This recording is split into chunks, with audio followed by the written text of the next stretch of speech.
네, 안녕하세요. 성공 취업의 시작 접정보센터 이남규입니다. 네, 안녕하세요. 정보윤입니다. 네, 오늘이 벌써 3월 8일 목요일입니다. 3월이 되면서 이제 봄이 좀 다가왔다 이렇게 느껴지는 날씨가 된 것 같은데 취준생분들은 이렇게 날씨가 좋은데도 이제 상반기 공채 시즌이 시작되면서 막연한 불안감 같은 게 있을 것 같습니다. 그래서 보은 씨, 혹시 뭐 공채 포비아, 뭐 자소서 포비아 이런 말 들어보셨나요? 이 포비아가 원래 두려움을 뜻한다는 단어잖아요. 그래서 공채 포비아나 자소서 포비아는 공채 시즌에 취준생들이 느끼는 그런 불안감이나 또 막연한 공포감 이런 거를 표현한 말이 아닐까 싶어요. 네, 맞습니다.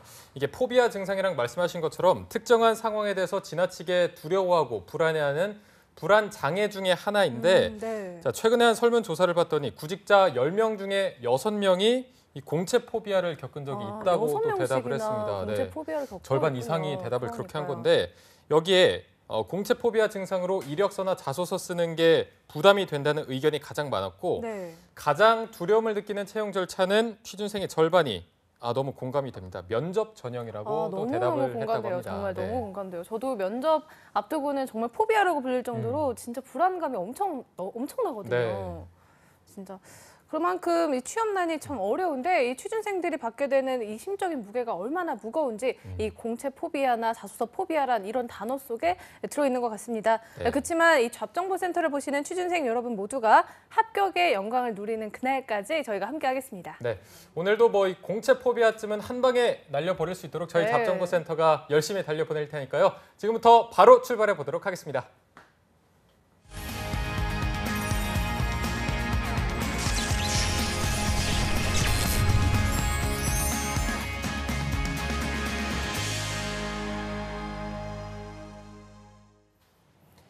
네, 춥고 어둡고 또 막막한 취준생 여러분들에게 인생의 봄날을 안겨드릴 특집을 준비해봤습니다. 봄날은 온다 시즌 2. 자, 오늘은 잡정보센터에서 성공 취업의 안내자이자 또 아버지 같은 역할을 맡은 분이라고 할 수가 있습니다. 제가 너무 좋아하는 분인데요. 자, 이분과 함께라면 대기업 채용 담당자들의 생각을 미리 예측해보고 훤히 들여다볼 수 있을 정도로 도움을 많이 주신다고 하는데요. 자, CJ그룹 채용팀장 출신입니다. 위포트의 김태성 컨설턴트 모셨습니다. 안녕하세요. 네, 안녕하세요. 저도 포비아 하나 있어요. 어떤 거죠? 스몰 페이스 포비아. 작은. 얼굴 작은 사람 옆에 굉장히 싫거든요. 저도요. 이 옆에 같이 화면을 잡아주지 마십시오. 아니 두 분 다 작으신 얼굴의 소유자시면서 무슨 그런 말을 이게 바로 답정너군요. 훈훈하네요, 시작부터. 요즘 바쁘시죠? 바쁘네요. 뭐 개인사도 바쁘고 학생들도 돌봐주느라고도 바쁘고. 또 채용이 시작돼갖고. 어제도 3시간 자고 왔어요. 진짜요? 힘드네요. 힘들어 보이십니다. 그죠? 조금만 더 힘내주시고요. 화장이 잘 안 받았어요. 네, 오늘은요, 이 현대차 상반기 공채 전략을 알아보는 4번째 시간입니다. 오늘은 면접 전략을 알아볼 텐데요. 들리는 소문에 의하면 대기업 면접관들이 태성쌤 밑에서 면접 스킬을 배웠다라고 해도 과언이 아닐 정도라는 이야기가 있어요. 그렇다면 오늘 쌤과 함께 이 면접관들의 생각을 미리 훤히 들여다볼 수 있는 그런 시간이 될 것 같은데 맞나요? 제가 나름 이 바닥에서 좀 권위가 있습니다. 그래서 영광입니다. 제가 면접관 교육을 한 500여 명을 시켰고요. 실전, 그러니까 모의 면접 말고 실전 면접을 한 3,000명 정도를 봤어요. 제가 쌓아놓은 굉장히 많은 노하우, 그리고 또 이 방송을 준비하기 위해서 또 많은 제 휴민트들을 활용을 했죠. 그래서 많은 정보를 제가 가지고 왔고요. 굉장히 중요한 말씀을 하셨는데 뭐 서점에 보면 면접 기출문제 해가지고 나오는 것들이 굉장히 많거든요. 그걸 가지고 공부하는 친구들이 많은데 보세요. 이 수많은 기업들, 수많은 면접관들이 하는 면접 질문들이 몇 개나 되겠습니까? 수십만 가지, 수백만 가지가 될 거예요. 그걸 어떻게 기출문제를 가지고 준비를 하겠느냐? 이거 안 되거든요. 그렇기 때문에 관점을 바꿔서 면접관의 눈으로 무엇을 보려고 하는지, 그것에 대해서 마음에 드는 답변은 무엇인지 이런 식의 접근을 해야지 기출문제 가지고 접근하기는 힘들 겁니다. 그래서 이 시간이 굉장히 도움이 될 겁니다. 이렇게 말씀하시는 것만 들어도 여기서 같은 선상에 있는 게 아니라 한 발짝 더 뒤에서 위에서 쫙 이렇게 봐주시는 게 말씀만 들어도 벌써 든든한 마음이 드는데 그런데 이게 아직 자소서 쓰느라 바쁠 텐데 벌써부터 면접 전략을 준비하는 게 조금 이르지 않나요? 그렇죠. 제가 선문답 같지만 좀 질문 하나 할게요. 예전에도 한번 그 질문을 했던 부분인데 네. 자동차에 브레이크가 왜 있다고 생각하세요? 자동차에 뭐가요? 브레이크. 브레이크? 발음이 안 좋았나요? 너무 좋았어. 네, 브레이크가 왜 있다고 생각하세요? 글쎄요, 뭐 사고를 예방하기 위해서 있는 거 아닌가요? 예, 보윤 아나운서는 어떻게 생각하세요? 저도 비슷하게 생각했는데. 예, 속도를 어떻게 하기 위해서? 조절하기 위해서. 그죠? 줄이기 위해서 또는 정지하기 위해서라고 생각을 하죠. 네. 맞습니다. 1차적인 목표는 맞는데 결과적 그 궁극적인 목적을 생각을 해보면 속도를 높이기 위해서요. 브레이크가요? 그죠? 그러니까 안전하게 설 수 있다라는 확신이 있었을 때 속도를 높일 수 있겠죠. 그렇죠. 그러니까 궁극적인 목적이 무엇이냐, 1차적인 목적이 무엇이냐에 따라서 그 답이 많이 달라지거든요. 마찬가지예요. 저희가 자소서를 쓰는 목적이 무엇이냐? 1차적인 목적은 자소서를 통과하기 위함이죠. 서류 전형을. 근데 궁극적인 목적은 최종 합격을 위한 거예요. 그쵸. 그렇다면 우리는 최종 합격, 서류 통과 뭘 선택하시겠어요? 최종 합격이죠. 네. 그렇다면 최종 합격을 하기 위해서는 면접을 통과해야 된단 말이에요. 근데 면접은 대부분이 많은 부분이 자소서라는 것을 보고 면접 질문이 나오는 경우들이 많거든요. 그렇다면 자소서를 100개를 통과하고 면접을 하나도 통과 못하는 것보다는 면접에 잘 활용될 수 있는 미끼를 잘 던져주는 자소서를 몇 개만 통과시키는 것이 훨씬 더 효과적이고 효율적이다라는 말씀을 드려요. 그래서 면접에서 어떤 질문을 받을 수 있을까라는 미끼를 잘 던지기 위한 그런 자소서를 구성하는 거, 그게 굉장히 중요하거든요. 그래서 지금부터 면접을 고려해서 자소서를 작성해라. 그래야지만 우리의 궁극적인 목적인 최종 합격에 다다를 수 있다. 이런 말씀을 드리면서 그렇다면 지금이 골든타임이다. 자소서를 쓸 때 면접을 고려해서 자소서를 써야지만 최종 합격을 할 수 있다라는 말씀을 드리면서 이때 해야 된다라는 말씀을 드립니다. 네, 그러니까 보니까 이게 결국은 다 최종 합격으로 가기 위해서 다 이어져 있는 거기 때문에 그렇죠. 거기서 면접에서 나올 질문들을 미리 지금 생각을 해서 그렇죠. 지금 자소서를 그걸 기반으로 써라. 그렇죠. 유도하는 질문들, 그 거리를 미끼들을 마구 던져주는 거죠. 자소서에서 넣어두는 거군요. 그렇죠. 그런 미끼들이 없으면 면접에 가서 내가 예상치도 못했던 질문들을 무지 많이 받을 겁니다. 하지만 미끼가 좋은 미끼가 있다면 면접관들은 자소서에서 그 미끼들을 덥석덥석 물어서 내가 예상하는 자소서에서 준비된 그 질문들을 던질 거란 말이에요. 그렇기 때문에 자소서에서 미끼를 마음껏 집어넣어서 써야 된다. 그래서 면접 준비를 지금부터 해야 된다라는 말씀을 드리는 거예요. 알겠습니다. 좋은 말씀 해주셨는데요. 자, 그러면 면접 전형이 어떻게 진행되는지 보윤 씨가 먼저 자세히 설명해 드리도록 하겠습니다. 네, 먼저 현대자동차 상반기 공채 면접 특징을 한번 살펴볼 텐데요. 먼저 역량 면접은 블라인드 면접으로 진행된다고 해요. 스펙을 가리고 구직자의 역량만을 평가하는 게 특징인데요. 또 임원 면접에서는 구직자의 인성과 직무 적합성을 평가하기 위해서 지원 부문의 임원들이 참석한다는 특징이 있습니다. 그리고 철저히 직무 중심으로 평가한다는 특징도 있다고 하네요. 네. 자, 스펙보다 자동차와 현대라는 기업에 대한 열정을 더 높이 산다고 알려져 있는데 때문에 현대차 입사를 원하는 취준생들 당연히 많을 것 같습니다. 면접 절차는 지금 어떻게 이루어지고 있나요? 저 지금 이남규 아나운서가 얘기했듯이 그 입사하고자 하는 열정을 굉장히 많이 보는 회사거든요. 근데 여전히 스펙이야라고 포기하는 친구들이 있어요. 실제 입사한 사람들을 그 분석을 해보면 전수 데이터를 조사해 보면 대학을 한 90여 개 대학에서 뽑아요. 예, 그리고 토익 최저점이 600점이고요. 학점으로 치면 2.5점이 최저점이에요. 그런 사람들도 합격을 하거든요. 그렇기 때문에 나 스펙 때문에 안 된다라는 생각을 일단 집어넣고요. 여기 이제 면접이 어떻게 진행되느냐라고 설명을 드리면 신입 채용하고 인턴 채용의 두 가지가 있는데요. 신입 채용은 1차, 2차 면접으로 진행됩니다. 1차 면접 같은 경우에는 핵심 역량 면접 그리고 직무 역량 면접을 진행을 하고요. 이게 4월 24일부터 4월 30일까지 진행이 될 거고 5월 18일 날 발표가 될 겁니다. 여기 합격한 사람에 한해서 임원 면접이 진행되는데 임원 면접은 5월 23일에서 28일까지 진행되고 6월 8일 날 최종 발표가 날 겁니다. 그리고 인턴 면접 같은 경우에는 1차 면접이 핵심 역량 면접이 있고 5월 2일부터 4일까지 발표는 마찬가지로 똑같이 신입사원 공채처럼 그 5월 18일 날 나고 임원 면접은 없고 바로 인턴 실습을 7주간 진행하는데요. 7월에서 8월에 걸쳐서 그 인턴 생활을 하고 그다음에 9월에 발표가 됩니다. 이제 일단 그 신입 채용에서 직무 역량 면접이라는 게 있는데요. 요거는 2대1로 PT 면접이 진행되거든요. 그래서 문제 상황과 관련된 데이터를 제공을 해주고요. 그리고 해결 방안 3개 중에 하나를 선택하게 해요. 그래서 너는 왜 그것을 선택했니? 라는 것을 PT를 준비하는데 20분 동안 A4 용지로 준비를 하고 5분 발표하고 15분 동안 발표한 내용을 가지고 질문과 대답을 받는 그런 시간으로 진행을 하고요. 이제 핵심 역량 면접이라고 1차 면접에서 이루어지는 핵심 역량 면접도 2대1로 진행되는데 이거는 PT가 아니라 질문과 답변으로 이루어지는 면접이고요. 면접은 약 30분 정도 진행됩니다. 근데 내가 대답을 했다고 끝나는 것이 아니라 꼬리 질문들이 굉장히 많아요. 네. 그렇기 때문에 꼬리 질문 정말 깊이 있게 생각을 해보셔야 되고요.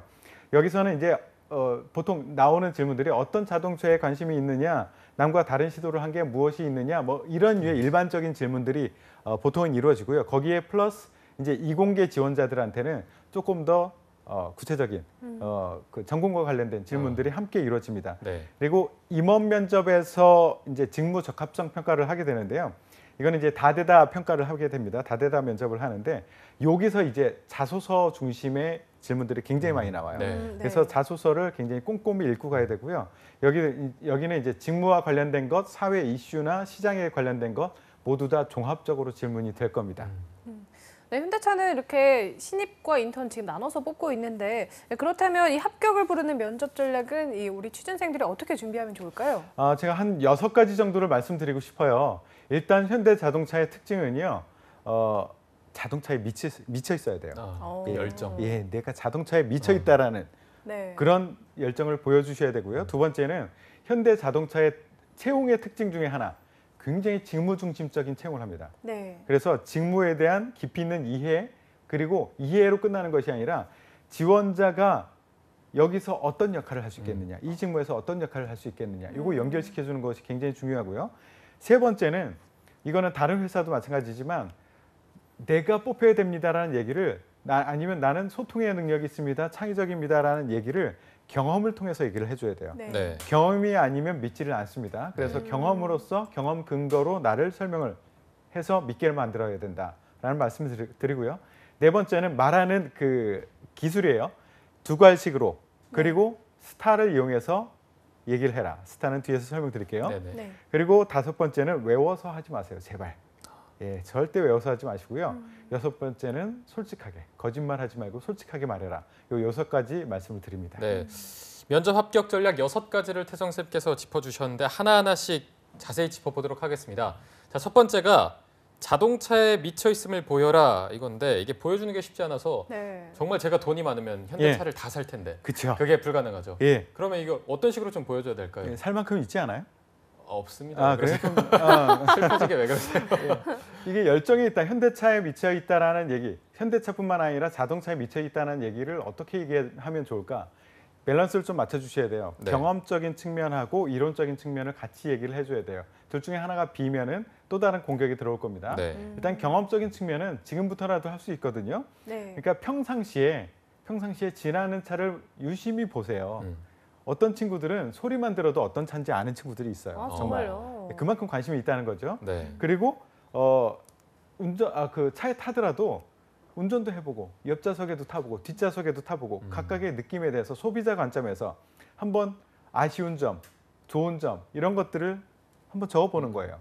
이런 식으로 경험적인 것들도 하나 정리해 놓고 네. 요거로는 좀 부족합니다. 이제 이론적인 부분을 좀 보완을 해야 되는데요. 이거는 어떤 내용을 공부를 해야 되느냐 말씀드릴게요. 일단 그 기업 분석을 좀 해 주셔야 되는데요. 현대자동차와 관련된 시장에 대해서 네. 해 주셔야 되는데 일단 자동차 산업에 영향을 줄 수 있는 또는 현대자동차에 영향을 줄 수 있는 외부 환경의 변화, 내부 환경의 변화 이런 것들을 좀 정리해 놓으셔야 돼요. 외부 환경의 변화라고 하면 사회적인 변화도 있을 수 있겠죠. 예를 들어 뭐 1인 가족이 확대된다든가 하는 것들 있죠. 또는 기술의 변화는 뭐 AI 아니면 자율주행 자동차 아니면 연료에 대한 부분 이런 것들에 대한 기술적인 변화 또는 어떤 규제에 대한 변화, 환경에 대해서 또 다른 여러 가지 정책들을 쓸 수 있거든요. 이런 것들을 좀 정리해 놓으시고요. 현대자동차와 경쟁하는 그 회사 그리고 그 시장에 대한 조사를 좀 해 놓으시고요. 최근 뉴스나 이슈에 대해서 정리해 놓으시고 최근 그 현대차 브랜드와 모델에 대해서는 일단 꿰고 계셔야 돼요. 예, 어떤 브랜드가 있고 어떤 모델들이 있고 각각의 특징이 무엇인가 이런 것들을 꿰고 계셔야 되는데 이거 어디서 공부하느냐 이걸 좀 말씀드릴게요. 어떻게 네. 하면 되느냐. 네네. 기업 분석은요. 일단은 현대차 홈페이지에 들어가 보셔야 돼요. 거기마저도 안 들어가 보시고 현대차를 지원한다? 이거는 안 됩니다. 네. 두 번째로 다트. 다트요. 다트. 예, 거기 가 보시면 아주 꿀 같은 정보들이 정말 많아요. 네네. 근데 다트에 대한 정보가 다트 들어가 보시면 정보가 너무너무 많거든요. 그렇기 때문에 그거 다 보라는 얘기는 안 하고요. 이번에 사업의 내용이라는 부분이 있어요. 이거 프린트하면 한 5페이지, 6페이지 정도 나오거든요. 네. 지원하는 사람이 그 정도는 읽어줘야 되지 않겠습니까? 그걸 봐야죠. 거기 보시면 제가 지금 말했던 거 있죠. 네. 그 내용 아주 자세히 다 나와 있습니다. 그래서 그 내용을 읽어보시고 아, 나 알았어 이걸로 그치지 말고 읽어본 다음에 내가 지원한 직무 관점에서 어떤 역량이 있을까? 예를 들어서 뭐 해외 영업이다라고 하면 여기에 보면 지역별 시장 여건, 네. 작년의 매출 추이 이런 것들이 정리가 돼 있어요. 네. 그런 친구들은 그걸 중점적으로 보고 R&D 지원한다라고 하면은 사업의 내용 중에서 영업 연구 개발 실적 아니면 투자 현황 이런 것들이 있거든요. 네. 그런 것 중점적으로 보시면 된다고요. 그래서 내가 지원하는 분야에 따라서 그 다트에 가셔서 사업의 내용 들어가셔서 집중적으로 그 부분과 관련된 내용을 보시면 됩니다. 네. 네, 아무래도 기업과 이 회사에 대한 깊은 이해가 좀 중요하다고 말씀을 해주셨는데요. 그 두 번째 그 합격을 부르는 면접 전략으로 이 직무에 대한 깊이 있는 이해와 이 지원자가 할 수 있는 역할을 보여라 이렇게 말씀을 해주셨어요. 이거는 또 어떻게 접근을 해야 되는 건가요? 직무에 대한 내용은 굉장히 현대자동차에서 굉장히 중요합니다. 그래서 직무 중심의 채용을 강하게 하는 곳이고요. 매년 더 강화를 시키려고 하고 있어요. 그렇기 네. 때문에 이거는 정말 빠뜨리면 안 되고요. 잡페어만 봐도 직무 중심으로 잡페어를 하고 있어요. 그렇기 때문에 직무 놓쳐서는 안 된다. 그러면 직무에서는 어떤 부분을 우리가 챙겨야 되는가라는 것을 말씀드리면 일단 직무 내용에 대해서는 일단 알고 계셔야 돼요. 네. 네. 근데 놀랍게도요. 직무가 무엇인지 모르고 지원하는 사람들이 굉장히 많아요. 예, 일단 직무가 무엇인지는 아셔야 되고요. 그 직무에서 중요하게 여기는 기본 역량이라는 게 있어요. 네. 이 직무 역량이라고 홈페이지에서 정리가 되어 있는데 네. 그 부분은 일단 A4 용지에다가 정리를 해 놓으세요. 일단 정리해 놓으세요. 그리고 이거를 어떻게 직무 분석을 해야 되느냐에 대해서는 우리 홈페이지에 가보시면요. recruit.현대.com 여기 들어가 보시면 H북이라고 있어요. 네. H북이라는데 직무와 관련된 소개가 매우 자세히 나와 있어요. 그러니까 직무 자체에 대한 소개도 나와 있고요. 그 직무에서 실제 근무하고 있는 사람들이 인터뷰한 내용도 나와 있습니다. 그것을 통해서 충분히 이해를 할 수 있으니까 그 정도는 적어도 챙기고 가셔라. 그래서 이 직무를 이해를 했어. 그러면 이거를 내가 어떻게 풀어나가야 될 것이냐에 대해서도 조금 더 고민을 하셔야 되거든요. 네. 한 걸음 더 들어가 보셔야 되는데 직무 관점에서 이해를 했어. 그러면 거기서 플러스 그러면 내가 이 직무에서 어떤 역할을 할 수 있을까? 라는 고민을 하셔야 돼요. 예를 들어서 파워트레인 이쪽을 지원하는 친구 또는 차량 설계 지원하는 친구, 전작과인데 내가 차량 설계라는 측면에서 전작과 입장에서 이런 부분을 현대차에서 조금 개선해 보면 좋겠다. 이거는 어떤 기술에 의해서 이렇게 구현이 가능할 것이다. 네. 이런 식으로 고민을 해보는 거죠. 마케팅 관점에서는 차를 타보고 이런 부분에서는 아니면 영업점을 방문해 보니 이런 부분이 아쉽더라. 라는 식으로 지원하는 직무 관점에서 이해를 하고 내 관점에서 아쉬운 점을 보완을 어떻게 보완하겠다. 여기까지 생각을 해놓으시고 네. 자소서 면접을 대비하시면 좋을 것 같습니다. 네. 자, 세 번째 면접 전략은 아까부터 태성쌤이 계속해서 강조하시던 게 경험을 근거로 내가 할 수 있는 것을 믿게 하라, 믿게 만들어라 이 부분인데 사실 경험이라는 게 취준생이 생각하는 경험이랑 면접관이 생각하는 경험이랑 조금 다를 수 있거든요. 면접관의 입장에서 예. 경험은 어떤 걸 요구하는 건가요? 너무 크게 생각해요, 학생들이. 내가 차와 관련된 일을 해본 경험이 없는데 경험사를 뭘 써야 되지라고 고민을 하는데요. 네. 여러분들은 석박사, 특히 박사 채용을 하는데 지원하는 사람들은 많지 않을 거라고 봅니다. 이 방송 네. 보는 사람들. 그러면은 기업에서는 사람들을 뽑을 때 1차적으로 그 들어와서 배우면 돼. 기본적으로 내 말귀 정도 알아들으면 돼라는 생각을 가지고 뽑는 경우가 굉장히 많아요. 네. 그렇기 때문에 차량에 대해서 너무 깊이 있게 알지 못하고 차량 공장에 가서 일을 해보지 않았고 뭐 자동차 판매라도 해보지 않았고 이래서 난 경험이 없어 이런 생각하실 필요 없다고요. 기업에서는 기본 역량이라는 것이 있고 직무 역량이라는 것이 있는데 대졸 공차에서는 기본 역량이라는 것을 굉장히 많이 봅니다. 그 기본 역량이라는 것 내에는 어떤 것들이 들어가 있느냐면 뭐 도전, 소통과 협력, 뭐 고객 중심, 뭐 이런 식의 것들이 들어가 있어요. 네.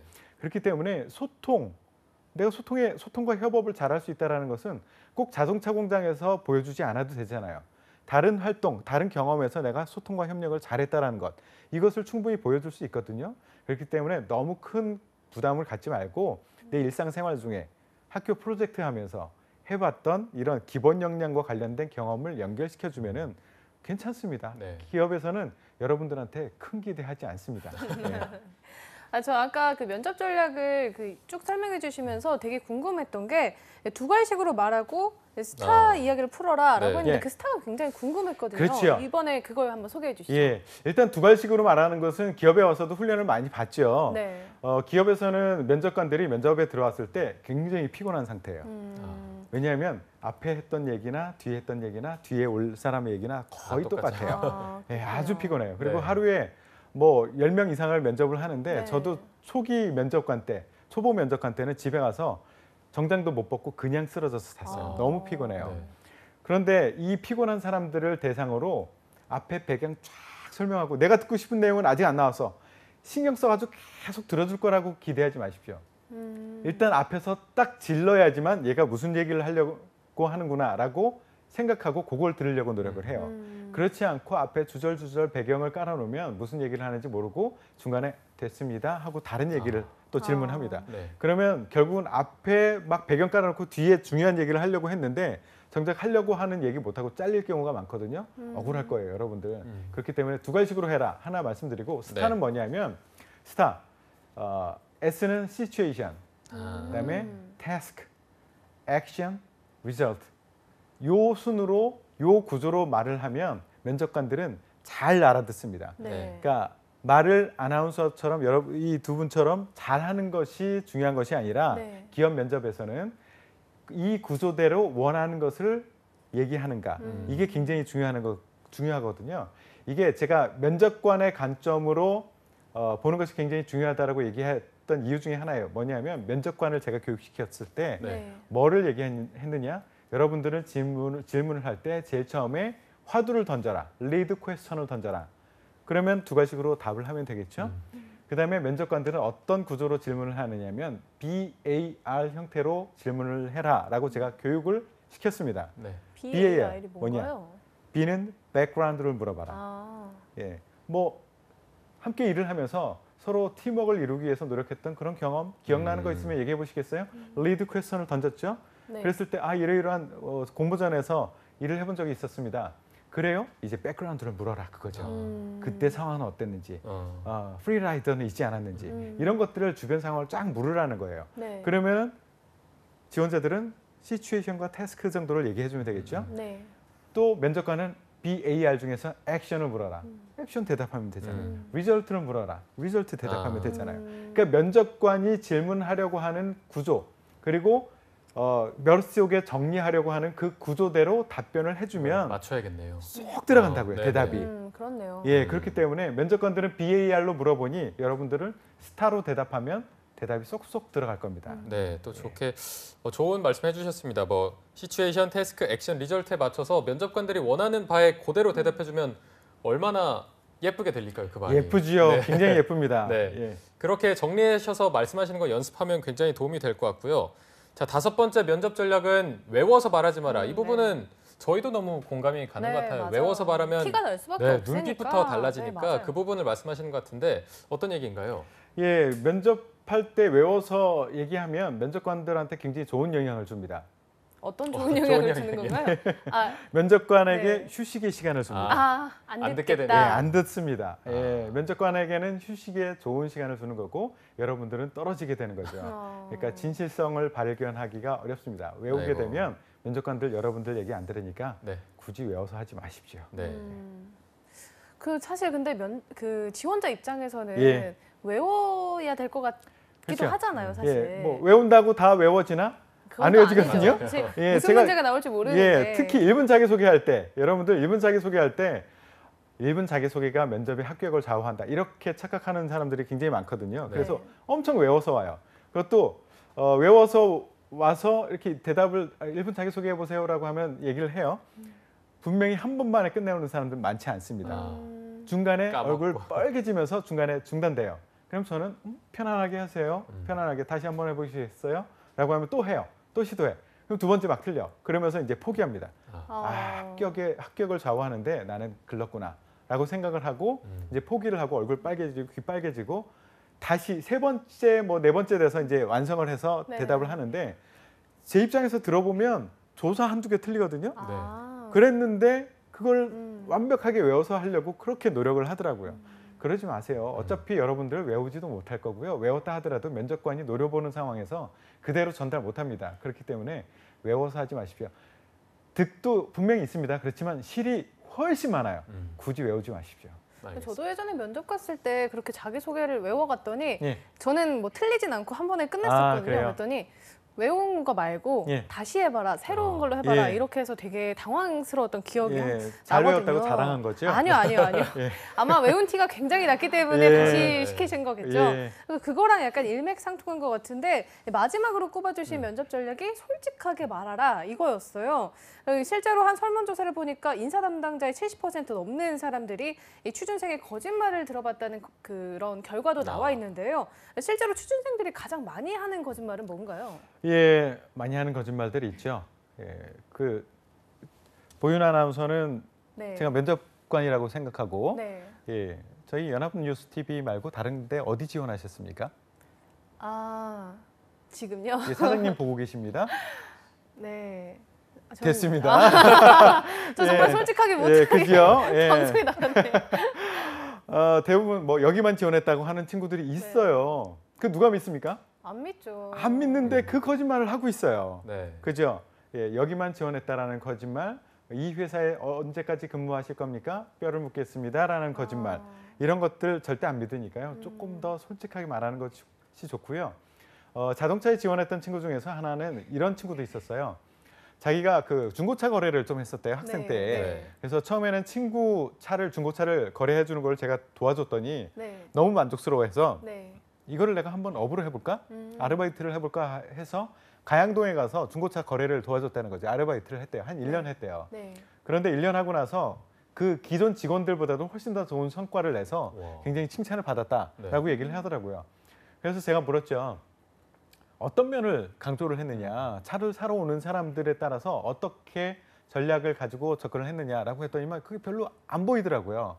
그래서 이제 자동차 부품에 관련된 얘기를 시작을 했어요. 그랬더니 부품에 대한 용어도 잘 모르더라고요. 거짓말 금방 드러나는 거죠. 이게 꼬리꼬리 몇 번만 들어가서 질문을 하게 되면 그런 거짓말 다 나오거든요. 특히 거짓말 같은 경우에는요. 다음 면접에도 지원을 아예 못하게 할 겁니다. 그 무슨 얘기냐면 보통 지원을 했을 때 서류에서 떨어졌어, 인적성에서 떨어졌어, 면접에서 떨어졌어. 다음에 지원해도 됩니까? 라는 질문을 많이 하거든요. 지원해도 됩니다. 제 학생 중에는 3번 떨어지고 저를 찾아와서 4번째 만에 합격한 친구들이 있어요. 기업에서는 여러 번 지원했다고 떨어뜨리지 않거든요. 그런데 떨어뜨리는 사람이 있어요. 따로 체크해놔요. 거짓말하는 친구. 이렇게 거짓말하다가 딱 들통나잖아요. 따로 이렇게 체크를 해놓고 다음에 지원했을 때도 탈락시킵니다. 이게 약간 윤리성 때문에 그런 굉장히 건가요? 중요하죠. 기업에서 인재상이라는 것 중에 가장 중요하게 꼭 들어가 있는 게 정직이 하나 있거든요. 물론 이제 윗분들은 정직하지 않지만 신입사원들은 정직하기를 원해요. 그렇기 때문에 정직하지 않음을 한번 보여주면 그러면 그 다음서부터 안 뽑겠다라고 생각을 하고 떨어뜨리게 됩니다. 그렇군요. 그러면 또 이렇게 솔직하게 대답하라고 하면은 정말 솔직하게 왜 왔냐 해서 돈 많이 줘서 왔습니다. 이렇게 하면은 안 좋아하잖아요. 그렇죠. 좀 매력적으로 솔직하게 대답하는 방법도 좀 알려주세요. 이게 솔직하게만 대답하면 안 좋아하죠. 요것도 이제 밸런스를 좀 맞춰줘야 된다는 게 굉장히 중요합니다. 그러니까 면접관들도 알아요. 우리 현대차를 왜 지원했어? 대부분 돈 많이 주니까 이것도 분명히 들어가 있거든요. 네. 그리고 직장을 선택하는데 그게 전혀 고려의 대상이 안 된다는 것은 또 거짓말이에요. 네. 그렇기 때문에 솔직하게도 말하고 네. 또 하나는 조금 더 이상적으로 가치 중심적으로도 말하고 이걸 같이 얘기해 주셔야 돼요. 그래서 현대차 급여가 많다라는 것, 그것도 또한 큰 매력입니다. 라는 것도 솔직하게 말씀해 주셔도 돼요. 그리고 나서 현대차의 가치, 그 안에서 내가 어떻게 역할을 할 수 있을 것 같다. 이것이 내가 꿈꾸는 직업관과 내 그 가치관, 삶의 가치관, 직업관, 그리고 현대차, 이것이 잘 들어맞는다라는 것을 뒤에 같이 얘기해 주면은 괜찮습니다. 뭐 현대차 돈 많이 주고 그리고 네임밸류 있어서 이거 여기 들어가면 우리 부모님이 굉장히 좋아하셔서 이거 분명히 맞거든요. 네. 둘 다 얘기해 주세요. 괜찮습니다. 네, 지금까지 합격을 부르는 면접 전략을 알아봤는데요. 이 현대차 1차 면접의 경우에는 지원자의 핵심 역량과 또 직무 역량을 함께 알아보기 위한 면접이 진행된다고 했는데 그렇다면 지원 직무에 따라서 면접 전략도 다르게 세워야 되는 건가요? 예, 달라지죠. 그러니까 지원하는 분야와 그리고 지원하는 사람의 전공 이런 것들에 따라서 다 다르게 접근을 하셔야 됩니다. 네. 예를 들어서 일단 현대차 이공계생이 지원을 한다. 네. 이공계생이 R&D나 매뉴팩처링, 소프트웨어 그리고 전략 지원 분야 내에서 이제 IT 지원 분야 요쪽을 지원하는 친구들과 인문계 학생들은 또 다르게 접근해야 되거든요. 네. 예를 들어서 방금 전에 말씀드린 이런 분야에 이공계가 지원을 했다라고 했을 경우에는 그 평가 항목이라는 것에 굉장히 집중을 하셔야 돼요. 평가 항목이요? 예. 네. 그러니까 그 면접관들 같은 경우에는 얘기를 딱 듣고 나서 이 친구 괜찮네 한번 써볼까 이렇게 하는 게 아니에요. 예전엔 그랬어요. 그렇지만 요즘엔 그렇지 않거든요. 네. 세세하게 다 그렇죠. 체크를 하는 건가요? 면접관 책상 위에는 평가 항목이라는 게 딱 정의돼서 올라가 있고요. 네. 거기에 몇 점을 주느냐 이 점수표를 채용팀에 전달해서 점수를 가지고 합격 불합격을 결정하거든요. 네. 그래서 채용 평가표에 무엇이 들어가 있는가 요것을 알아내는 것이 굉장히 중요합니다. 이 화면에도 나오지만 네네. 예, 제가 이제 휴민트를 총동원해서 네. 예, 확보한 겁니다. 네. 예, 야. 이게 현대차 면접 평가표에 아까 얘기했던 그 직무 부문은 일단 평가 항목에 전공 지식, 네. 그리고 자동차 산업과 비즈니스에 대한 이해, 네. 그리고 소통과 협업, 열정, 도전 이 각각의 평가 항목을 5, 4, 3, 2, 1로 놓고 평가를 하게 됩니다. 네. 그래서 특히 이공계, 특히 지원 분야가 R&D인 경우에는 이 안에서도 전공 지식이 매우 크게 영향을 미친다라는 말씀을 드립니다. 여기에 집중해서 준비를 하셔야 됩니다. 내가 뭐 이 상황에서 이 분야를 지원하고 이공계 출신인데 나 글로벌 외국에서 오랫동안 일했거든, 외국에서 오랫동안 유학을 했거든, 살았거든. 이거 아무리 강조해봤자 예전에는 이 친구 괜찮네 했을지 모르지만 지금은 괜찮네 이 친구. 그런데 점수는 못 주겠네. 탈락 이렇게 되는 거죠. 네네. 그래서 평가 항목을 머릿속에 꼭 넣고 이것을 중심으로 준비를 하셔야 됩니다. 네, 지금 화면에 나가는 평가표를 지금 취준생 여러분들도 머릿속에 좀 기억을 하셔서 네. 요거대로 준비를 하시는 게 조금 중요할 것 같습니다. 자, 그렇다면 또 우리 인문계생들은 어떤 지원 전략을 짜야 합격의 문턱에 조금이라도 더 가까워질까요? 인문계생인데 아까 얘기했던 R&D라든가 매뉴팩처링이라든가 소프트웨어라든가 IT 분야를 지원하는 친구들이 있다면 네. 일부 그러니까 매뉴팩처링의 구매라든가 부품 개발 플랜트 일부는 지원할 수 있겠으나 가능성은 매우 낮습니다. 예, 그래서 내가 특별한 관련된 경험이 없다면 지원을 안 하시는 것이 더 좋을 것 같고요. 네. 이제 IT 부문은 조금 예외적으로 전공이 아니어도 IT 부분에 좀 지식이 해박하고 경험이 있는 친구들이 있어요. 그러니까 네. 6개월 이상 소프트웨어와 관련된 교육을 받고 뭐 스타트업에서 IT와 관련된 개발을 해봤던 친구들 이런 친구들이 종종 있거든요. 네. 이런 친구들은 지원 가능합니다. 예. 그런데 일반적인 경우에는 지원 안 하시는 게 좋습니다. 이 분야는. 네. 가능성이 낮으니까 아무래도 좀 더 자기에게 적합한 직무 쪽으로 지원하는 게 더 올바른 그 지원 전략일 것 같은데요. 네, 이번에는 IT 부분을 제외한 전략 지원에 지원할 경우에는 어떤 전략이 필요한지 살펴볼 차례인 것 같은데 이 전략 지원 부분에 대한 평가표도 준비해 오셨다고요? 물론이죠. 예, 물론이죠. 예, 평가표 한번 보여주시겠어요? 네네. 화면에. 평가 항목에 보시면 고객 중심 사고. 아까 거와는 약간 다릅니다. 위 항목이 네. 좀 다르네요. 그러죠. 네. 예, 고객 중심 사고, 자동차 산업과 비즈니스에 대한 이해, 그리고 직무 이해도, 그리고 직무 소통과 이해도. 협업, 그리고 열정과 도전. 앞에 부분과 다른 부분이 고객 중심적 사고와 직무 이해도 네. 이 부분이 추가가 됐죠. 늘어났네요. 예. 그러면 이런 전략 지원 같은 경우에는 아까 이전에는 전공 지식이 좀 중요하다고 예. 말씀하셨는데 여기서는 어떤 부분이 좀 중요한가요? 여기서는 이공계 학생들이 많이 간과하는 부분들이 있어요. 이 분야를 지원하는 친구들은 너무 전공 지식에 너무 좁게 접근하면 안 될 수 있습니다. 그렇기 때문에 현대 자동차는 자동차를 만드는 곳이다라고 생각하지 말고 네. 만들어서 팔아서 수익을 내는 좀 더 수익 비즈니스적으로 접근해야 그렇죠. 되는 좀 거죠. 더 비즈니스적으로 접근을 해야지만 합격을 할 수 있어요. 그래서 이게 제품을 판다고 생각하지 말고 이 분야에 지원하는 친구들은 제품을 파는 것이 아니라 가치를 판다. 네. 고객한테 무엇으로 소구해서 어떻게 설득할 것인가. 이런 비즈니스적인 관점을 조금 더 가미해서 이야기를 풀어나가 주셔야지 이공계 분들도 합격을 할 수가 있습니다. 네.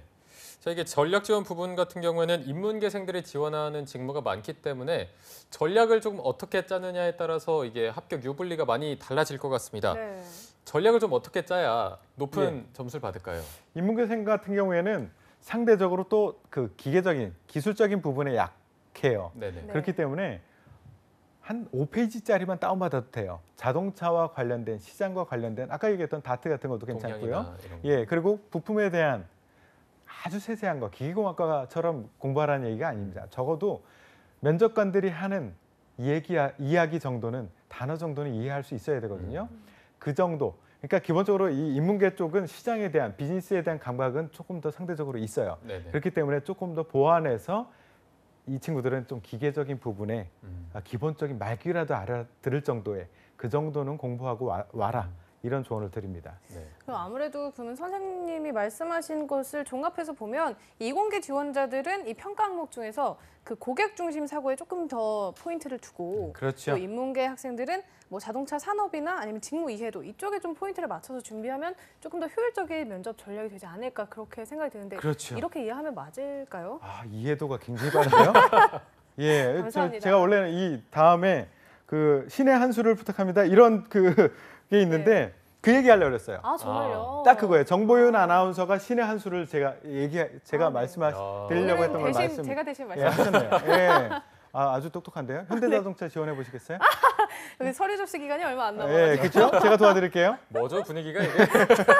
그래서 좀 정리해서 네. 예, 신의 한 수 겸해서 네. 이게 쭉 정리해서 한번 말씀해 주시죠. 예, 신의 한 수는 밸런스다. 밸런스. 예, 직무 중심이긴 한데 다들 너무 직무하면은 기술적으로 접근하거나 아니면 시장으로 접근하는데 내가 지원하는 지원 분야나 내 전공에 따라서 밸런스를 맞춰야 되거든요. 네. 아까 말씀드렸듯이 이공계생들은 기본은 그냥 전공과 관련된 거는 기본이에요. 네. 거기다 플러스 비즈니스를 얹어라. 그리고 인문계 학생들은 시장에 대한 이해, 비즈니스에 대한 이해는 기본입니다. 네. 거기다 기술적인 부분을 얹어라예요. 그래서 밸런스를 맞춰야지만 여기는 지원하고 합격을 할 수가 있습니다. 네. 밸런스다. 밸런스다. 이 밸런스를 맞추는 게 생각보다 어렵긴 한데 어렵죠. 조금 아까 말씀하신 것처럼 다 좀 자세히 알아보고 나에 네. 대해서도 철저히 파악하면은 이런 부분은 자연스럽게 해소가 되지 않을까 이런 생각을 하는데요.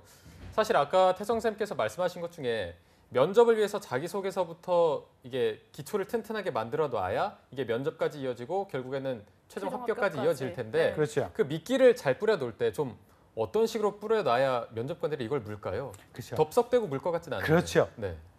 면접관은 왜 면접을 보고 있을까요? 뽑기 뭐냐면 위해서죠. 그렇죠. 뽑아야 되는데 네. 뭘 기준으로 뽑을까요? 회사의 기준? 그렇죠. 회사의 기준을 채용팀에서 딱 정리해서 내줬거든요. 아. 면접관 책상에 올려놔줬거든요. 네네. 그게 뭐냐? 아까 제가 공개했던 평가 표 기준. 있죠. 아. 그죠? 면접관은 지원자의 모든 얘기를 들을 필요가 없어요. 그러니까 지원자들은 막 떼쓰는 친구들도 있거든요. 자기 정말 열정적이고 여기를 위해서 목숨을 걸 것처럼 얘기하는데 안 믿어요. 그리고 내가 어떤 성실하다, 꼼꼼하다, 글로벌 역량이 있다 아무리 자랑해도 면접관들은 안 들어요. 네. 면접관들이 해야 될 역할은 단 하나예요. 뭐냐면 평가표. 어. 평가표에 점수를 매겨서 채용팀한테 야 이렇게 주는 게 끝이거든요. 네. 그러면 평가표와 관련된 그것만을 듣고 싶어요. 그러면 지원자들이 하는 많은 얘기 중에 평가표와 연결될 수 있는 그것만 캐치하려고 하는 거죠. 그래서 그 미끼는 무엇이냐? 평가표예요. 평가표와 연결될 수 있는 경험 사례, 일화를 툭 던져주면 그거 뭐지? 그때 상황은 어땠습니까? 그때 당신은 어떻게 했습니까? 그래서 결과는 어떻게 됐습니까? 이렇게 이어지는 거죠. 아주 쉽잖아요. 예. 네, 평가표, 이게 믿깁니다. 면접만을 평가 준비표로 근거로 준비하는 게 아니라 애초에 자소서 작성 단계부터 평가표를 참고하면서 쓰면 조금 더 효율적인 방법이 되지 않을까 싶습니다. 그렇죠. 평가표와 연결될 수 있는 경험 사례를 다 풀지 말고 살짝만 얹어주는 거죠. 궁금증을 유발할 정도로. 궁금하게, 너무너무 궁금하게. 알겠습니다. 자소서부터 마케팅이 중요하네요. 그럼요. 네, 오늘 도움 말씀 주신 위포트의 김태성 컨설턴트님과 함께했습니다. 오늘 고맙습니다. 고맙습니다. 네, 자 저희가 잡정보센터 1부에서 준비한 소식은 여기까지고요. 잠시 후 2부에서는요. 김하윤 캐스터와 함께하는 전국 각지의 생생한 채용 소식을 알아보는 일자리 방방곡곡이 준비되어 있고요. 네, 세계 속의 자랑스러운 대한민국의 강소기업들을 만나보는 시간입니다. 히든 챔피언스 리그도 준비되어 있으니까요. 네, 어디 가지 마시고요. 채널 고정!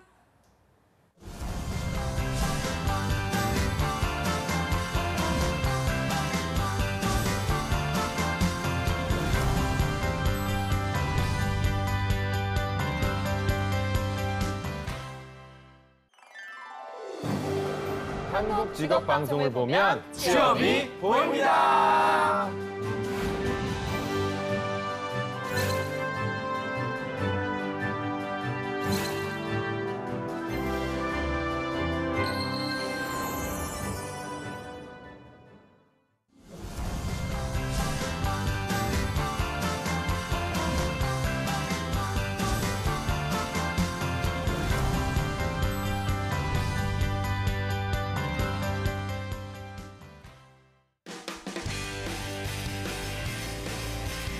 네, 성공 취업의 시작 잡정보센터 2부의 문을 활짝 열어봤습니다. 자, 2부에서는요. 전국 각지의 생생한 채용 소식을 발빠르게 만나보는 일자리 방방곡곡이 준비되어 있고요. 네, 세계 속의 자랑스러운 대한민국의 강소기업들을 만나보는 시간이죠.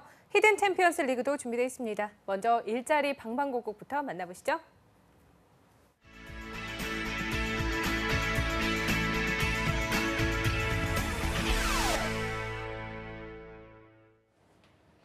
오늘 우리 동네엔 어떤 일자리 소식이 올라와 있을까요? 매일매일 전국 각지의 생생한 채용 소식을 알려드립니다. 일자리 방방곡곡, 오늘은 강원도로 먼저 떠나보도록 하겠습니다. 춘천 고용복지플러스센터의 이금주 주무관님 연결돼 있습니다. 주무관님 안녕하세요.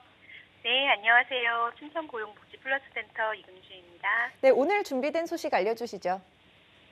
오늘 먼저 소개해드릴 구인사업자는 주식회사 하울바이오입니다. 춘천시 동래면 거두농공단지 안에 소재하고 있는 의학 및 약학 연구개발업으로 산업디자이너 1명을 채용합니다. 지원 자격은 4년 제출 이상으로 산업디자인학과 전공 필수이며 신입 또는 경력 6개월 이상자를 희망하고 본인의 포트폴리오를 지참하셔야 합니다. 직무는 제품 디자인 시안 및 웹사이트 디자인 관리이며 급여는 연봉 3,500만 원 이상입니다. 접수 마감일은 채용 시까지로 지원을 희망하시는 분은 워크넷 채용 정보를 확인하시고 이메일 지원하시기 바랍니다. 네, 산업 디자이너 1명을 채용할 예정이라고 합니다. 관련 구직자분들의 많은 지원 부탁드립니다. 이어서 두 번째 소식 바로 알아보겠습니다. 네, 다음으로 소개해드릴 구인사업자는 한국전자금융 주식회사입니다. 강릉시 교동에 소재하고 있는 금융서비스업으로 금융 자동화 기기 유지 보수 및 운영관리 직원 1명을 채용합니다. 지원 자격은 학력 및 경력은 무관하며 자동차 운전면허 또는 원등기 운전면허 자격증을 우대하고 급여는 연봉 2,300만 원 이상입니다. 접수 마감일은 채용 시까지로 지원을 희망하시는 분은 워크넷 채용 정보를 확인하시고 이메일 지원하시기 바랍니다. 네, 채용 시 마감되는 구인권이니까요. 관심 있으신 분들은 빠른 지원하시는 게 좋겠습니다. 오늘 소식 감사합니다, 주무관님. 네, 감사합니다. 일자리 방방곡곡 강원도의 채용 정보 살펴봤습니다.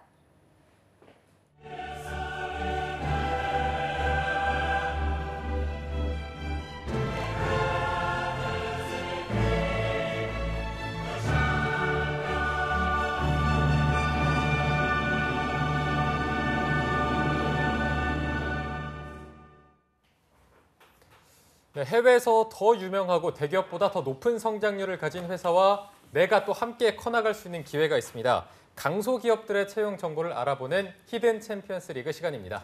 네, 오늘 도움 말씀 주실 분은요. 취업 포털 커리어의 권찬수 컨설턴트님과 함께하겠습니다. 네, 어서 오세요. 네, 안녕하십니까. 안녕하세요. 취업 포털 커리어의 권찬수입니다. 네. 자, 그리고 오늘의 2부 도움이 또 나왔습니다. 김하연 캐스터 나왔습니다. 안녕하세요. 안녕하세요. 안녕하세요. 제가 지겨우신가요? 너무 좋아서 그래요. 또 나오셨... 안녕하세요, 김하연입니다. 네. 네. 찬수 쌤, 저는 처음 뵙는 것 저도 같은데. 처음이에요. 아, 네. 정말요? 네, 네. 되게 오랜만에 출연했는데 네. 앞에 태성 쌤은 스몰 페이스 포비아라고 했는데 네. 저는 오늘 좀 뉴 페이스 포비아이네요. 아. 그래서 네. 좀 이제 2번 출연하면서 좀 적응해서 조금 어. 익숙할 만하니까 좀 이제 새로운 분들이랑 함께하게 돼서 조금 떨리네요. 아, 오늘. 저희가 사실. 편안하게 해드리도록 최선을 다하겠습니다. 네, 네, 네. 감사합니다. 자, 그리고 아까 김하연 캐스터 제가 장난처럼 또 나왔다고 했는데 이제는 거의 2부에서는 3MC 체제라고 해도 될 그럼요. 정도로 역할도 네. 너무 많고 잘해주고 계신데 오늘도 잘 부탁드립니다. 네, 잘 부탁드립니다. 네네. 네, 오늘 소개해 주실 히든 챔피언 기업은 어디인가요, 찬수 쌤? 네, 오늘 제가 소개해드릴 기업은 융복합 기술을 바탕으로 극세사 제품 및 나노 섬유 제품을 생산, 공급하는 코스닥 상장 기업 웰크론입니다. 네. 기술 융복합을 바탕으로 한 극세사 제품과 나노 섬유 제품이라서 뭔 소린지 잘 모르겠습니다. 어떤 제품들이 감이 잘 안 오는데 어떤 제품인가요, 이게? 네, 요즘 세계적으로 이상 기후라든지 좀 미세먼지가 굉장히 심해지고 있잖아요. 네. 그래서 좀 간단하게 말씀드리면 좀 미세먼지 차단 마스크라고 볼 수 있고요. 네네. 네, 좀 상세하게 말씀드리면 웰크로는 고기능성 극세사 섬유라든지 나노 섬유, 친환경 섬유 개발을 통해서 그런 섬유를 리빙 제품, 극세사 클리너, 고효율 필터, 방탄복, 방건복, 소방복 등 방산 및 소방 제품을 생산하고 있습니다. 네. 그리고 이 밖에도 스텐트용 인공혈관, 네. 코스메틱 등 바이오 분야까지 산업 영역을 넓히면서 첨단 소재 산업을 선도해 나가고 있습니다. 특히 극세사 분야에서는 국내외 30여 개의 특허를 보유한 기업입니다. 네. 자신들의 주요 기업만큼 확실히 특허 보유량이 상당한 것 같은데요. 이거 외에 특히 이 기업 웰크론을 주목해야 할 만한 또 다른 이유가 있을까요? 네, 웰크론을 주목해야 될 이유는요. 2001년 산업자원부로부터 세계 인류 상품으로 선정될 정도로 제품의 경쟁력을 인정받아 오고 있고요. 네. 그리고 2000년부터 3M 본사와 독점 공급 계약을 체결하면서 전 세계 3M 네트워크를 통한 제품을 판매하고 있습니다. 네. 그리고 이 밖에도 꾸준히 대형 거래 발굴처에 성공하면서 전 세계 약 40여 개국에 제품을 수출하고 있습니다. 네, 이게 이미 해외 대기업인 3M과 협력하면서 그 동시에 40여 개국의 수출이라고 하니까 전 세계도 이 제품이 통하지 않나 이런 생각이 그럼요. 이미 드는데요. 검증받은 기업인 네. 것 같은 느낌이 검증이 들어요. 좀 된 기업인 것 같습니다. 웰크론의 역사를 한번 짚어볼 텐데 김하연 캐스터가 또 소개해 주시겠습니다.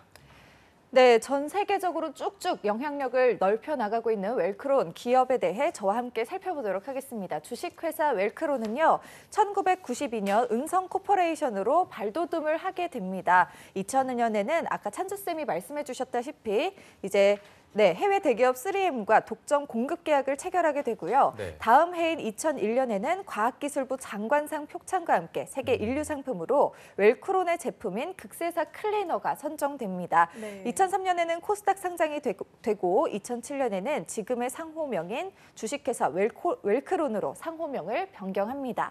2010년에는요. 지식경제부 세계 10대 핵심 소재인 WMP에서 사업자로 선정이 되고요. 2014년에는 소비자 선정 품질 만족 대상과 프리미엄 브랜드 대상을 수상합니다. 2016년에는요. 소비자 중심 경영인 CCM에서 재인증을 획득합니다. 지금까지 웰크론의 역사를 같이 살펴봤는데요. 네. 히든 챔피언답게 기술력이 아주 탄탄한 기업이다라는 생각이 듭니다. 네. 네, 우리 김하연 캐스터가 간추린다고 간추렸을 텐데 이렇게 호흡이 부족할 만큼 이 수상 기록이 어마어마해요. 창립 이후에 신소재 섬유 개발을 위해서 끊임없이 노력했다는 게 앞서 말한 그 연역에서도 굉장히 드러나는 것 같은데요. 이 노력의 결과물이죠. 주요 제품의 성능을 한번 설명해 주시죠. 네, 웰크론의 주요 제품은 앞에서도 말씀드렸다시피 초극세사 섬유 제품이에요. 네. 그래서 이제 초극세사는 머리카락 100분의 1 굵기의 첨단 섬유 소재인데요. 그래서 이 섬유 소재를 이용해서 청소용품이라든지 목욕용품, 생활용품들을 제작하고 전 세계에 공급하고 있습니다. 특히 강세를 보이는 제품은 반도체 클린 룸용 와이퍼라고 보시면 되는데 네네. 아시다시피 반도체가 굉장히 작은 먼지라든지 네. 오염에도 굉장히 오작동을 하는 민감한 제품이잖아요. 네. 근데 이런 먼지라든지 오염을 제거하는 역할을 하는 게 웰크론의 반도체용 클린 문용 와이퍼라고 보시면 와. 됩니다. 네, 이렇게 설명드리니까 좀 제품의 성능이 어느 정도인지 감이 네. 오시나요? 네, 저희는 정말 몰랐는데 이렇게 들으니까 조금 기술력도 대단하고 정말 네. 좋은 제품인 것 같습니다. 어쨌든 반도체 산업도 성장세를 계속 이어가고 있기 때문에 이 성장세와 힘입어서 웰크론도 크게 성장할 거라는 생각이 듭니다. 자, 그러면 웰크론의 매출액도 한번 살펴볼까요? 네, 웰크론의 매출액은 2017년 기준 약 925억 원입니다. 이는 2015년 이래 3년 연속 계속적으로 증가하고 있고요. 네. 매출액을 기준으로만 본다면 산업 내 두 번째 규모라고 보시면 됩니다. 야. 같은 산업군 내에서 2위면 정말 대단한 거 아닌가요? 네, 그렇죠. 그리고 이 밖에도 웰크론은 4년 연속 성장 기업, 그다음에 1년 연속 고용 상승 기업, 3년 연속 자본금 우수 기업으로 선정되는 등 동일 산업 내에서는 우위를 점하고 있다고 보시면 됩니다. 네, 그렇군요. 게다가 이 특수 섬유라는 조금 생소한 분야에서 더 놀라운 성과를 이뤄낸 기업이라서 대단하게 느껴지는데 이런 대단한 거 말고도 취준생 여러분들이 가장 궁금해한 빼놓을 수 것이 없죠. 급여 부분일 텐데 네. 급여 부분 어떻습니까? 가장 중요한 부분이 네. 급여 부분이겠죠. 웰크론의 연봉은 경력이라든지 직급이라든지 직무에 따라서 다르게 나타나고는 있지만요. 2016년 기준 신입 연봉이 약 2,800만 원 정도라고 합니다. 2,800. 네, 약 나쁘진 2,800. 않네요. 네, 중소기업치고는 정말 나쁘지 않은 연봉인 것 같은데요. 저희 방송을 보고 계시는 취준생 여러분들 중에 웰크론에 지원하시고 싶은 분들 아마 2,800이라는 얘기 듣고 꽤 되실 것 네. 같아요. 이 채용 전형에 대해서는 우리 김하윤 캐스터가 소개해 주시죠. 네, 아쉽게도 근데 이 웰크론의 신입사원 채용이 상반기 채용이 1월에 마감이 됐습니다. 현재는 끝났어요. 네, 경력직 수시 채용만 진행이 되고 있는데요. 아. 하지만 유비무환이라는 말이 있죠. 이 미리 하반기 채용 준비할 수 있도록 제가 채용 정보 알려드리도록 하겠습니다. 네. 웰크론 그룹 가족사 홈페이지 및 채용 사이트를 통해서 채용 공고를 확인하실 수 있는데요. 지원 분야는 사무직과 기술직, 생산직, 영업직 등으로 나뉘어져 있고요. 각 분야당 지원 자격과 우대사항이 다르니까 이 사이트를 통해서 자신이 지원할 분야를 확인해 놓으시는 게 좋겠습니다. 웰크론은 공통 자격사항으로 OA를 포함한 컴퓨터 활용 능력 우수자, 관련 학과 또는 관련 자격증 소지자 및 어학 능력 우수자를 우대하고 있으니까요. 그리고 청년 인턴도 우대하고 있다고 합니다. 필요한 자격증이 명시돼 있다면 미리 취득해 놓는 게 아무래도 좋겠죠. 더 자세한 내용은 채용 공고 및 웰크론 사이트를 통해 확인하시기 바랍니다. 네, 필요한 부분들 준비하시고 미리미리 준비해 두면 더 좋을 것 같습니다. 찬수쌤, 그럼 웰크론의 채용 절차는 어떻게 되나요? 네, 웰크론의 채용 절차는 서류 전형, 인적성 검사, 1차 면접, 2차 면접, 최종 합격 순입니다. 네. 네, 일반적인 그 보통의 공채 절차처럼 보이는데요. 면접이 1, 2차로 나눠서 진행된다고 했는데 이게 좀 다른 팁이 있을까요, 또? 네, 웰크론은 어쨌든 1, 2차 면접으로 이루어지는데요. 면접을 가기 위해선 첫 번째 인적성 검사를 통과해야겠고요. 네. 그 인적성 검사를 통과한 학생들을 기준으로 1차 면접은 전공 실무 면접, 2차는 CEO 면접으로 이루어지고 있습니다. 전공 실무 면접은 어쨌든 실무 면접이기 때문에 임원이라든지 팀장급들이 면접관으로 참여하게 되고요. 다대다 면접 형태로 진행되고 있습니다. 네. 실무 면접이기 때문에 참여하시는 분들은 뭐 전공 및 상황 대처, 문제 해결, 그다음에 직무 수행 능력에 대한 질문을 받고 판단받게 되고요. 네. 2차는 CEO 면접으로 개별 면접으로 이루어지고 있고요. 1인당 20분 내외로 진행된다고 보시면 됩니다. 그리고 어떤 면접이나 마찬가지겠지만 CEO 면접은 인성 면접을 기본으로 하기 때문에 2차 면접에서는 지원 분야에 대한 뭐 기본 자질이라든지 태도라든지 뭐 가치관이라든지 그다음에 뭐 업체와 맞는 인재상과 적합한지를 평가받게 된다고 보시면 됩니다. 자, 웰크론의 채용에 대해서 말씀을 한번 나눠봤는데요. 사실 요즘 워라밸이 또 중요하지 네, 않습니까? 엄청 이제 복지 중요하죠. 부분도 중요할 텐데 복지는 좋은가요? 뭐 제가 보기에는 좋아 보이는데 어떻게 뭐 느끼실지 모르겠지만 네네. 웰크론의 복리후생은 총 13가지 카테고리로 나눠진다고 보시면 와, 되세요. 그래서 뭐 의료비 지원이라든지 경조비 지급, 그다음에 주택자금 지원, 학자금 지원 등 다양한 복지시설 등 이런 혜택들을 직원들에게 주기 위해서 노력하고 있고요. 네. 웰크론 사이트에 들어가시면 보다 많은 복리후생 정보를 볼 수 있으니까 꼭 들어가서 체크해 보시길 바라겠습니다. 네. 네, 13가지 카테고리나 되는 복리후생이면 상당히 복지가 잘 돼 있는 기업이 아닐까라는 생각이 드는데 네. 또 그 각 카테고리 안에 세부적인 복리 후생들이 더 다양하다고 하니까 이 직원들을 위해서 웰크론이 얼마나 그 복리를 다양하게 하고 있는지 엿보이는 것 같아요. 네, 맞아요. 그 웰크로는 이제 올해 2018년도 인사 조직 부분의 슬로건을 좋은 직장 만들기로 정해놓고 있어요. 그래서 굿 워크플레이스의 약자인 GW 캠페인을 추진하고 있고요. 이 캠페인을 추진하면서 좀 직원들을 위해서 아니면 조직 문화 개선을 위해서 어떤 부분들이 좋은지에 대한 신규 제도를 끊임없이 도입하려고 노력하고 있습니다. 네, 직원들을 위해서 좋은 직장을 만들려고 노력하는 점이 굉장히 멋있게 또 좋게 다가오는데 이게 자기소개서를 쓸 때 인재상이라는 게 굉장히 중요할 텐데 인재상이 또 어떻게 되나요? 웰크론의 회사에? 네, 그 회사에 지원할 때 인재상을 모르고 입사 지원을 하는 거는 나 떨어지고 싶어요 이런 말이잖아요. 네, 그래서 웰크론의 인재상을 도전, 창조, 화합 이 세 가지만 알아두시면 좋을 것 같아요. 그래서 현재 있기보다는 끊임없이 도전하는 사람, 그다음에 새로운 사고로 혁신하는 인재, 제1의 고객은 꼭 나 바로 옆에 동료라는 생각으로 기업 구성원 간에 화합할 수 있는 인재를 인재상으로 내세우고 있습니다. 네, 도전과 창조, 화합이라고 하셨는데 이 세 가지 가치를 그럼 자소서에 어떻게 녹여내면 좋을까요? 네, 그 웰크론의 자기소개서 항목은 성장 과정, 성격의 장단점, 희망 직무 및 그 직무를 위한 준비 사항들을 나눠져 있는데 이런 것들을 그냥 단순하게 저는 도전 정신이 있습니다. 창조성이 있습니다. 저는 화합을 잘합니다. 이런 식으로 단순하게 기술하기보다는 왜 뭐 본인이 경험한 사건이라든지 그다음에 경험을 통해서 그런 부분들이 보여질 수 있게끔 작성을 해주셔야 돼요. 그래서 그런 상황이나 경험 속에서 어떤 생각을 했는지 그리고 그 생각을 통해서 어떤 행동을 했는지 그 행동을 통해서 얻어진 결과는 어떻게 되고 이런 일련의 경험과 사건을 통해서 최종적으로 본인이 얻은 것은 무엇인지에 대한 것을 이렇게 차근차근 나열하듯이 좀 설명해 주듯이 해주셔야지만이 본인이 지원한 직무에 대한 핵심 역량을 보여줄 수 있다고 보여집니다. 네, 마지막까지 꿀팁까지 짚어주셨는데 오늘 찬수쌤이 한 얘기를 듣다 보니까 급여도 좋고 복지도 좋기 때문에 꼭 한번 도전해 보시면 좋을 것 같습니다. 자, 오늘은 또 초극세사 섬유 제품의 선두주자인 웰크론에 대해서 알아봤고요. 취업 포털 커리어의 권찬수 컨설턴트 그리고 김하연 캐스터 오늘 고맙습니다. 네, 고맙습니다. 고맙습니다. 네, 오늘 방송 저희가 또 알차게 준비해봤습니다. 내일은 불금이죠. 잡정보센터 또한 불금을 보낼 예정입니다. 금요 스페셜에 또 새로운 코너를 준비해봤는데 배고픈 구직자들을 위한 공론회, 즉 배구공, 그리고 신비한 신직업사전이 준비되어 있으니까요. 많은 기대해 주시기 바랍니다. 네, 저희는 내일 오전 10시에 다시 웃는 모습으로 찾아뵙겠습니다. 고맙습니다. 고맙습니다.